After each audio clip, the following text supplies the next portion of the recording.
living off my son's money, and you have the nerve to be rude. I don't even want to speak to you."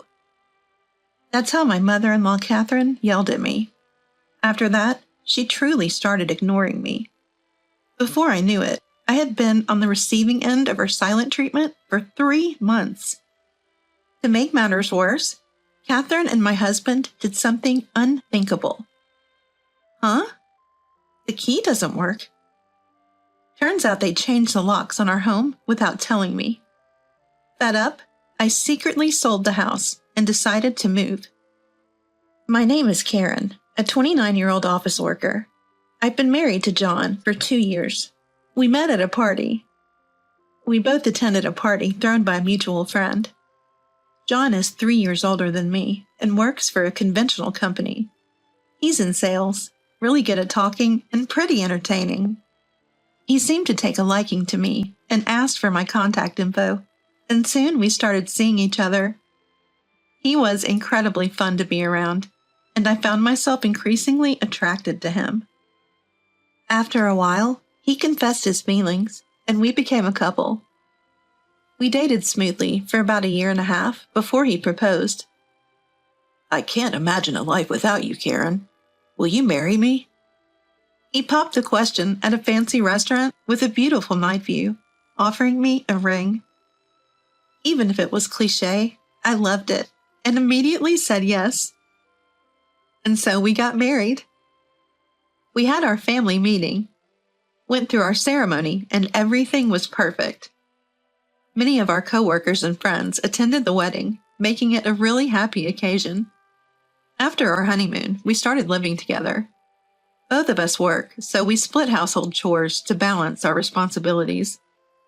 John used to live at home and had helped Catherine with cooking, so he was good at household tasks. Moreover, he's an excellent cook, and his homemade meals are delicious. On days off, we go out on dates and spend a lot of wonderful time together. I truly believe I'm lucky to have married him. 2 years into our marriage, we're still madly in love and living a happy life. But that doesn't mean everything is perfect. The problem is Catherine. From the first time we met, she seemed cold toward me. The issue apparently was my educational background. "Oh, you graduated from a rather low-level college. I can't trust people who didn't work hard in school." That's how Catherine belittled me. Sure, my college wasn't top tier, but I chose it not for its prestige, but for the courses it offered that I was interested in. I don't judge people based on their educational level, and frankly, I think it's irrelevant once you're out in the real world. So I was shocked when Catherine mocked me for my education. The tension was palpable during our family meeting, and my husband looked noticeably uncomfortable. I had my reservations about Catherine before we got married, but I loved him, so I went ahead with it. Catherine lost her husband a few years back and now lives alone in her in-laws' house. As a result, she'd often visit us. And every time she did, she would have something to complain about to me. "You really suck at cleaning. I can't deal with sloppy people. Make sure you clean every nook and cranny." My husband was the one who had cleaned the day before Catherine arrived, but something told me it'd be awkward to say that, so I kept quiet. I'd just apologize and wait for the storm to pass. However, Catherine kept coming over and berating me. "You're uneducated, can't do household chores, and you don't even have kids. Seriously, you have nothing going on for you. How did you even manage to get with John?" Her words were a real blow, especially when I was already feeling down. Finally, I'd had enough and talked to my husband about it. "Can't we do something about Catherine's attitude toward me?" "What do you mean, her attitude?" "She's constantly insulting me." "Really? I never noticed." I was taken aback by that. My husband didn't think her comments were derogatory. Learning this shocking fact in our 2nd year of marriage left me stunned. "Are you serious?" "Are you? I don't think Mom intends to be mean." I started to wonder if my own perceptions were warped. Am I not normal? No, it wasn't me. It was my husband and Catherine who were both out of touch. That thought festered, along with my growing distrust for my husband. I had sensed hints of his mommy issues for a while. It had never been a problem until now. His mommy issues started causing me real concern. Mom says you should cook more nutritious meals, so can you add more variety to the menu? We both work, you know. I can't make elaborate meals all the time. A wife's cooking can motivate a husband to work harder and succeed, so please make more dishes. I think you've been skimping. Fine. I reluctantly expanded the menu, which did make dinner prep more labor-intensive. But what really got to me was when Catherine found out my husband was also contributing to the housework. How dare you make John do household chores? A wife should never do that. Stop it right now. Catherine yells at me like that. I couldn't just take it anymore. My husband and I both work, so it only makes sense to share the chores. You, my daughter-in-law, dare to have an opinion about me? Unbelievable. This is why I can't stand people without a proper education. What I'm saying has nothing to do with education. In fact, I think my view is more relevant to modern times. Your perspective, Catherine, is outdated. Upon hearing me call her views outdated, Catherine's face turned beet red. Enough! Stop making fun of me. I won't tolerate this. Catherine then ran to my husband to tattle on me.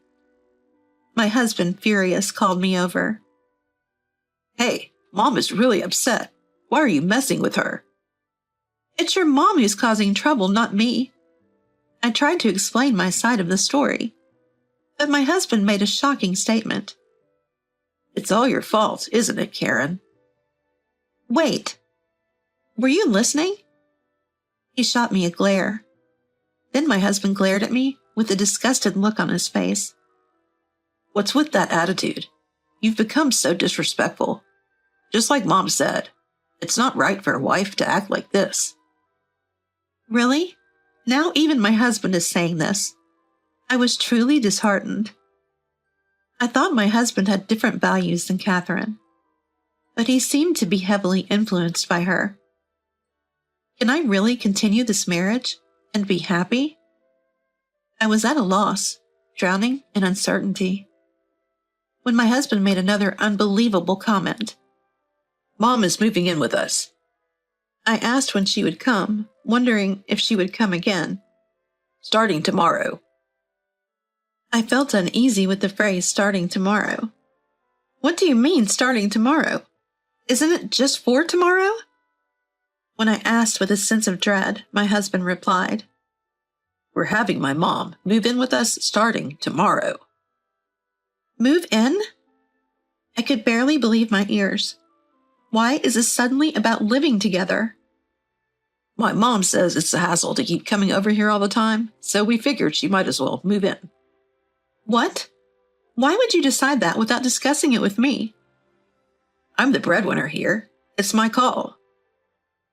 It was more obvious that my husband was completely swayed by his mother, Catherine. She must be telling him a wife should obey her husband. But making a unilateral decision to live with Catherine is unacceptable. The next day, Catherine arrived as if it was the most natural thing, lugging huge bags with her. She boldly took over a room on the first floor, acting as if she had been living here all along. Karen, get the coffee going, will you? You're such an inconsiderate daughter-in-law. Hey, Mom's tired from moving. Get it together.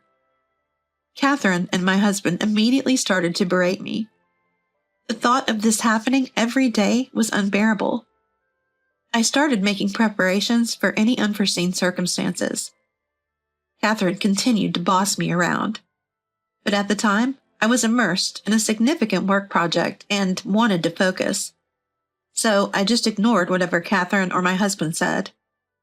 Why are you coming home so late? It's Karen's job to make dinner. Why are you making us wait? I had to work late. You two seem to have eaten already. What's the problem? When I said that, both my husband and Catherine glared at me, their faces red with anger. It's infuriating, living off my son's money, and you dare talk back. I don't even want to speak to you, Catherine yelled. What on earth is she talking about? I'm not living off my husband's money. Actually, I earn more than he does. But Catherine seemed to be under some sort of misconception, and she actually started ignoring me. Whether I greeted her or had a question, she ignored me. My husband started to join her in ignoring me. Before I knew it, I had been ignored for 3 months. I was busy with a work project and actually found their non-interference relaxing. Who knew being left alone could feel so good? They both looked at me with smug smiles, thinking they were hurting me by ignoring me. I saw no harm in letting them believe that, even making a show of being subdued and downcast. But as my project reached its climax, I had to work even more overtime. And working together as a team, we finally completed the project. Towards the end, I was so focused that I had completely forgotten about Catherine and my husband. I guess I was so out of it that even if I was being ignored, I wouldn't have noticed. But at some point, Catherine and my husband realized I wasn't affected at all. And then they did something unthinkable. My key's not working. No matter how many times I tried, the key I had wouldn't fit into the lock. Turns out, they'd changed the locks without telling me. As I was desperately trying to get in, I heard Catherine and my husband talking inside. Is that a burglar? Ha ha ha! But we're home alone, so it can't be a break-in, right? Maybe it's trespassing. Yeah, maybe we should call the cops. They were loudly laughing and talking. I couldn't believe it. They had taken it this far. That was the last straw. I secretly decided to sell the house and move. Actually, this house was a family home my parents had left to me when they retired to the countryside last year. So I had every right to sell it. And I'd already had it appraised, just in case something tricky happened with Catherine living here. So I could sell it right away. I stayed in a business hotel and informed my parents of the situation and my plan to sell. They were so disappointed in my husband and Catherine that they gave me the go-ahead. So I immediately contacted a real estate agent and sold the house. I had a locksmith come and unlock the door for me. When I entered, Catherine looked at me, startled. How were you able to get in? You didn't break the lock, did you? It was Catherine's voice, one I never wanted to hear again. Ignoring her yells, I started packing my stuff. Hey, say something. I'll call the police for trespassing. I continued with my plans to leave without paying her any mind. I had also brought movers with me, so they started taking away my large items. Catherine kept shouting things like, You think you can get away with this, thief? But I kept ignoring her. The locksmiths and movers looked uncomfortable around Catherine. That's because I had told them she was the mother of my dementia-stricken husband and had changed the locks, mistaking my home for her own. The more she screamed, the more it looked like her condition was severe. I held back laughter and proceeded with the move efficiently. In no time, all my stuff was gone. I left the already filled-out divorce papers on the table and walked out. Catherine was yelling something, but I ignored her and left. Let her taste the bitterness of being completely ignored. My husband called me that night, extremely angry. Hey, what do you think you're doing? Stealing from this house? I decided to engage my husband in a meaningful conversation. What are you talking about? I've only taken what I bought with my own money. And speaking of which, remember the house itself was passed down to me from my parents. You've been so busy impressing Catherine that you've started to believe your own lies. Ah. My husband seemed to finally remember after hearing me out. His phone was on speaker, so I also heard Catherine's voice chime in. Wait, what's going on? Good if Catherine is listening. That makes things easier. Catherine, since you're listening, perfect. I've already sold the house, so please leave immediately. Also, sign the divorce papers. If you don't agree to the divorce, I'll take this to court." Both of them were speechless at my statement. "What's the matter? Giving me the silent treatment again?" "I don't mind, but just so you know, I will kick you out without any hesitation." I knew they weren't really ignoring me. They were just at a loss for words, but I said it anyway. As expected, my husband finally said, "Wait, please." But I ignored him and hung up. Shortly after, I initiated divorce proceedings through my lawyer. My husband quickly agreed to the divorce, likely out of fear of a court battle. Subsequently, both my ex-husband and Catherine were evicted. Though they could have afforded a decent apartment with the money from the house sale and some pensions, it turns out Catherine had been wasting money and had paid off her debts with my father-in-law's inheritance. Apparently, she continued her spendthrift ways, making my ex-husband think he could afford to buy a house.